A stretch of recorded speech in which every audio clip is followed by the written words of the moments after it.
Price lord. ದೇವರ ಅದ್ಭುತವಾದಂತಹ ಮತ್ತೊಂದು ವಾಕ್ಯ ಸಂದೇಶಕ್ಕೆ ನಿಮ್ಮನ್ನು ಸ್ವಾಗತಿಸುತ್ತಾ ಇದ್ದೇನೆ. ಒಳ್ಳೆಯ ದಿನ, ಒಳ್ಳೆಯ ದೇವರು ನಮಗೆ ಒದಗಿಸಿಕೊಟ್ಟನು.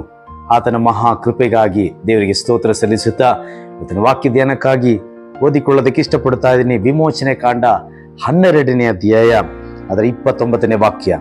ಆ ವಾಕ್ಯ ಹೀಗೆ ಹೇಳಲ್ಪಟ್ಟಿದೆ: ಅರ್ಧರಾತ್ರಿಯಲ್ಲಿ ಯೆಹೋವನು ಸಿಂಹಾಸನದಲ್ಲಿರುವ ಫರೋಹನ ಚೊಚ್ಚಲು ಮಗನು ಮೊದಲುಗೊಂಡು ಸೆರೆಯಲ್ಲಿದ್ದ ಬಂದೀವನಾನ ಚೊಚ್ಚಲು ಮಗನವರೆಗೂ ಐಗುಪ್ತ ದೇಶದಲ್ಲಿದ್ದ ಎಲ್ಲ ಚೊಚ್ಚಲು ಮಕ್ಕಳನ್ನು, ಪಶುಗಳ ಚೊಚ್ಚಲು ಮರಿಗಳನ್ನು ಸಂಹಾರ ಮಾಡಿದನು. ದೇವರಿಗೆ ಸ್ತೋತ್ರವಾಗಲಿ. ಈ ಅದ್ಭುತವಾದಂಥ ವಾಕ್ಯಕ್ಕಾಗಿ ನಾನು ದೇವರಿಗೆ ಮಹಿಮೆ ಸಲ್ಲಿಸುತ್ತಾ ಇದ್ದೀನಿ.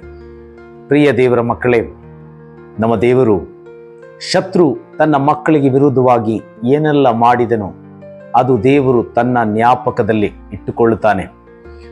ಜ್ಞಾನೋಕ್ತಿಗಳ ಪುಸ್ತಕದಲ್ಲಿ ಹೀಗೆ ಬರೆಯಲ್ಪಟ್ಟಿದೆ: ಪರಲೋಕದಲ್ಲಿರುವಂಥ ದೇವರು ಒಳ್ಳೆಯವರನ್ನು ಕೆಟ್ಟವರನ್ನು ನೋಡುತ್ತಾ ಇದ್ದಾನೆಂಬುದಾಗಿ ಬರೆಯಲ್ಪಟ್ಟತೆ. ಪ್ರಿಯ ದೇವರ ಮಗುವೆ, ಅನೇಕ ಆವರ್ತಿ ನಾವು ಅಂದ್ಕೊಳ್ತೀವಿ, ದೇವರೇ, ಈ ಕೆಟ್ಟತನವನ್ನು ಮಾಡುತ್ತಿರುವಂಥವರನ್ನ, ನಮಗೆ ಹಿಂಸಾಚಾರವನ್ನು ಮಾಡುತ್ತಿರುವವರನ್ನ ಕರ್ತನೇ ನೀನು ಏನು ಮಾಡುತ್ತಿಲ್ವಲ್ಲ ಅಂತ. ಪ್ರಿಯ ದೇವರ ಮಗುವೆ, ದೇವರ ಮಗುವನ್ನ ಹಿಂಸೆಗೆ ಒಳಪಡಿಸುವಂತಹ ಇಲ್ಲ ಕಷ್ಟಕರವಾದಂಥ ಕಾರ್ಯಗಳನ್ನು ಇದೆಲ್ಲವನ್ನು ಕೂಡ ದೇವರು ನೋಡುತ್ತಾ ಇದ್ದಾನೆ. ನೀನು ಹಾದು ಹೋಗುತ್ತಿರುವಂಥ ಎಲ್ಲ ಪರಿಸ್ಥಿತಿಗಳನ್ನು ದೇವರು ನೋಡುತ್ತಾ ಇದ್ದಾನೆ. ಪ್ರಿಯ ದೇವರ ಮಗುವೆ, ದೇವರು ಯಾವತ್ತೂ ಯಾವುದನ್ನು ಮರೆಯೋದಿಲ್ಲ. ಎಷ್ಟೇ ವರ್ಷಗಳಾದರೂ ಅದು ಆತನ ಜ್ಞಾಪಕದಲ್ಲಿರುತ್ತೆ. ಪ್ರಿಯ ದೇವರ ಮಕ್ಕಳೇ, ನಾವು ಓದಿದಂಥ ವಾಕ್ಯದಲ್ಲಿ ಬರೆಯಲ್ಪಟ್ಟಿರುವಂಥ ಅದ್ಭುತವಾದ ವಿಷಯ ಎಂಬುದಾಗಿ ಕೇಳಿದರೆ, ದೇವರು ಐಗುಪ್ತ ದೇಶದ ರಾಜನೆಂದೆಡೆದು ಸೆರೆಯಲ್ಲಿದ್ದಂತಹ ವ್ಯಕ್ತಿಯ ಚೊಚ್ಚಲು ಮಕ್ಕಳನ್ನು ಸಂಹಾರ ಮಾಡಿಬಿಟ್ಟನು.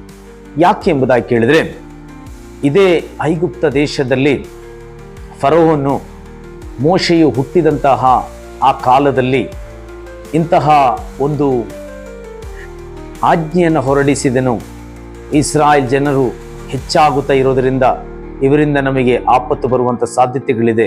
ಆ ಕಾರಣದಿಂದ ಇಸ್ರಾಯೇಲ್ ಜನರಲ್ಲಿ ಹೆಣ್ಣು ಮಕ್ಕಳು ಹುಟ್ಟಿದರೆ ಜೀವಂತವಾಗಿ ಬಿಡಿ, ಗಂಡು ಮಕ್ಕಳು ಹುಟ್ಟಿದರೆ ಅವರನ್ನು ಸಾಯಿಸಿರಿ ಎಂಬಂತಹ ಆಜ್ಞೆಯನ್ನು ಹೊರಡಿಸಿದನು.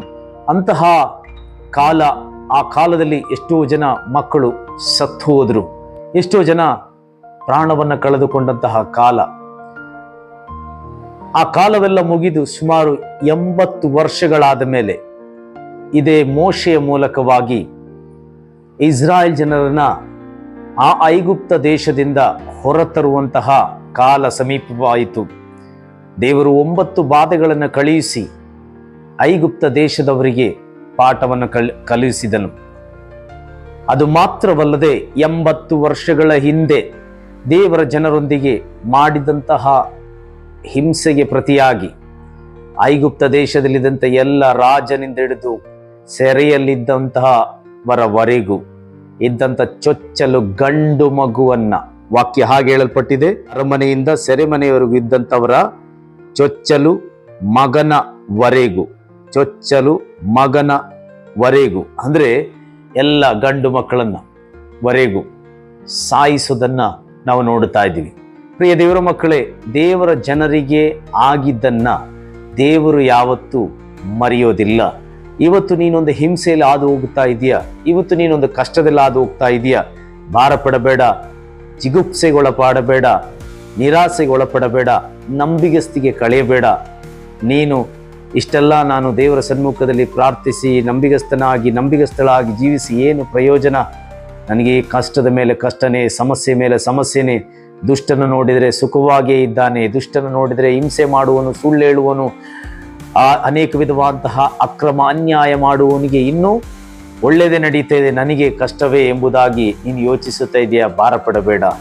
ಪ್ರಿಯ ದೇವರ ಮಗುವೆ, ನಿನ್ನನ್ನು ನೋಡುತ್ತಿರುವಂಥ ದೇವರು ನಿನಗೋಸ್ಕರ ಕಾರ್ಯ ಮಾಡುವಂತಹ ಒಂದು ದಿನವೂ ಕೂಡ ಇದೆ ಎಂಬುದಾಗಿ ಮುಂಜಾನೆ ಹೇಳೋದಕ್ಕೆ ಬಯಸುತ್ತಾ ಇದ್ದೇನೆ.